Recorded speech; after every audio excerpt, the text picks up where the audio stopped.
តារាចម្រៀងប្រចាំបេតិកម្មរាជមាសក៏នឹងមានបទចម្រៀងមួយបទជាបន្តទៀតដើម្បីសម្ដែងជូនលោកអ្នកក្រុមចំណងជើងថាបាទក្រុមចំណងជើងយ៉ាងម៉េចទៅលោកសកុនបាទបទគឺបទនោះគឺបទ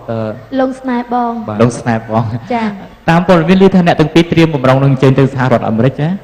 បាទសម្រាប់ខ្ញុំបាទក៏ដូចជាកញ្ញាឆេរីដេឡែននោះគឺនឹងត្រៀមទៅនៅក្នុងថ្ងៃទី23នេះហើយដែលពួកយើងទៅសហរដ្ឋអាមេរិកនៅក្នុងការដូចថា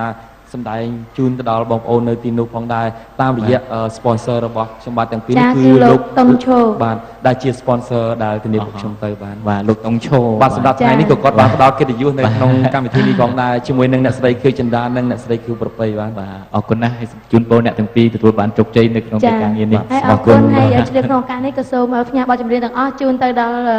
បងខៀវស្រស់ដែលជាម្ចាស់ហាង Hawaii លក់ចាស់ DVD ចាស់នៅទីក្រុងឡុងបិចផងដែរនិងបងប្អូនទស្សនិកជនទស្សនានៅទីនេះនៅតាមគេឋានហើយនិងបងប្អូននៅសហរដ្ឋអាមេរិកទាំងអស់និងបងប្អូននៅប្រទេសបារាំងអូស្ត្រាលីនិងប្រទេសនានាទៀតផងដែរបាទអរគុណដូច្នេះសូម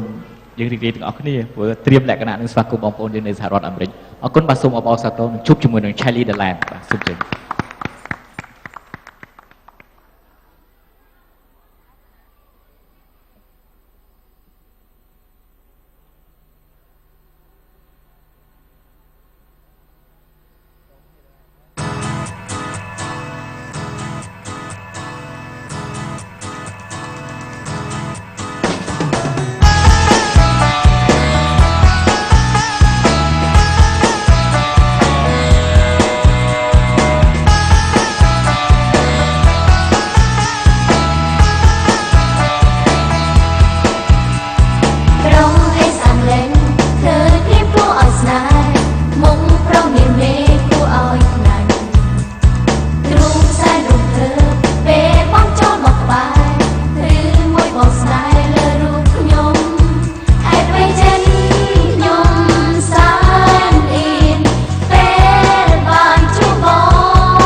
អរគុណច្រើន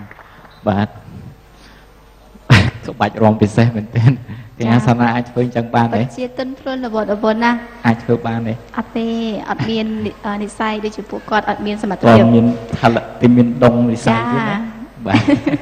ចាអរគុណណាស់គឺនៅវគ្គ